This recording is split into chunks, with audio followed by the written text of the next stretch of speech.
Salutations everybody, it is Matty here today, and more information has come from Obsidian via Eurogamer.net as we had predicted. This time around, it's a really interesting discussion we're going to be having because apparently Fallout New Vegas was once Fallout Sin City and had 3 playable races. And I'm just going to stop for a second and say that I quite honestly think Fallout Sin City sounds cooler than Fallout New Vegas. Anyway, all this information will be linked in the description down below if you want to check it out, and let's dive right into it. Originally, we had this idea where the player would be able to choose between 3 races: human, ghoul, and supermutant. He said it was just the engine. So very interesting. When we were discussing the possible idea of a Fallout MMO long ago, pre-Fallout 4 I believe it was, this is what we suggested. We were thinking, okay, have 3 starter races: human, ghoul, and supermutant. So it's quite cool to see that a mainline Fallout game might have actually featured 3 races to pick from at the beginning, and just think of how much impact that would have had on the role-playing abilities inside Fallout New Vegas or Sin City. It really had to do with how all the weapons and armor worked. Trying to have them all work with ghouls and super mutants was just going to be,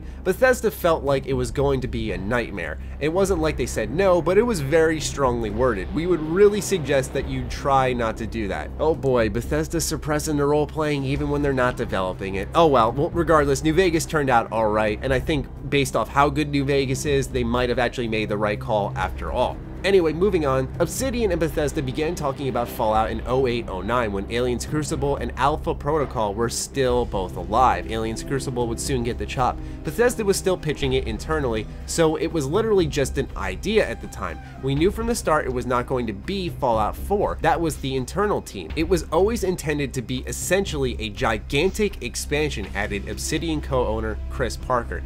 That is some interesting news right there. Perhaps this explains why Bethesda really doesn't recognize Fallout New Vegas. They don't promote it, they don't talk about it at all, simply because it is always intended to be a gigantic expansion, and as most people joked at Obsidian's launch of this game, a Fallout 3.5. Although now it is known as the best Fallout game, which makes it even more interesting, it's still crazy that that's what the whole team was considering this as. Regardless, the idea of 3 races was just a pitch, it was just an idea. It's not like it was something in development and Bethesda canned it.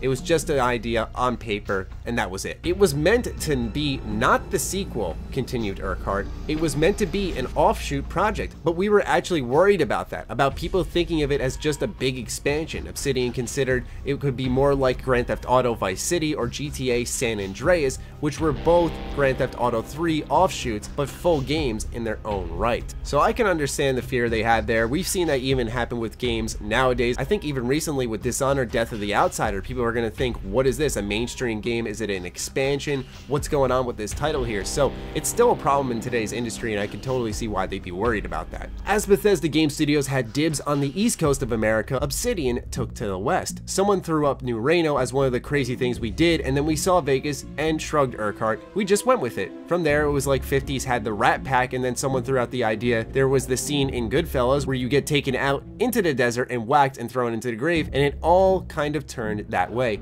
So it's really funny to see what such an excellent beginning to the game was one of those, shrug, you know, let's just toss it in there. I think that's a pretty good idea. It seemed like they were very lackadaisical, and I think that stems from their confidence, but I love how the idea of New Vegas spawned from New Reno. New Reno's in Fallout 2, and it's one of my favorite areas in all of Fallout. I mean, for God's sakes, there is a porn star quest line in this area.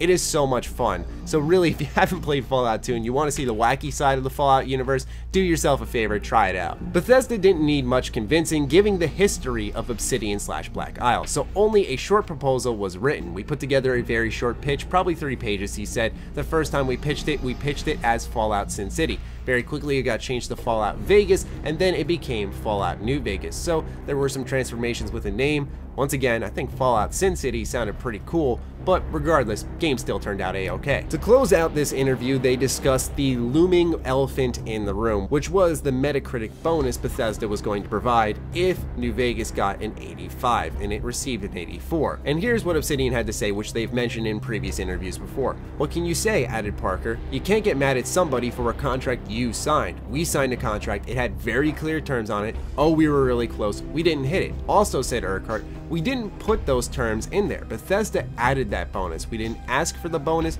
we just pretty much ignored it. As an independent developer, any of those Metacritic type bonuses, you just ignore. So I have mentioned this before, this has been something I discussed in an interview with Chris Avallone on the podcast. This is something that's come out with previous interviews with Urquhart, that Obsidian doesn't really care about the Metacritic bonus whatsoever, and it was really Bethesda's idea to toss it in there and reward them if they hit that point. At the end of the day, New Vegas sold well, it's now considered the best Fallout game. I'm sure Obsidian really doesn't care about this Metacritic bonus anymore if these multiple interviews talking about it hasn't proven that point. What I find most interesting about all this information presented is that it was always considered to be a gigantic expansion. I think this solidifies what Chris Avallone had said in my interview about how Obsidian didn't feel constrained on time when it came to Fallout New Vegas. A lot of people thought that New Vegas would have been a much better game if Bethesda had given them the time, but Chris Avallone and other members of Obsidian have said in interviews that they were able to fit all they wanted to in the game before it launched. Obviously, it launched with some bugs and some hiccups, but that's, I think, more the engine from Bethesda than anything else. But regardless, I found this information about New Vegas very interesting indeed. So I'd love to hear your thoughts about it in the comments down below. So fire away, folks. And other than that, be sure to check out the interview in the link in the description down below, as well as following me on Twitter and like me on Facebook. Those links will be down there as well, along with my Patreon. Do consider supporting that as it fuels all the content we create here. Stay sexy, stay active, I love you all. Peace.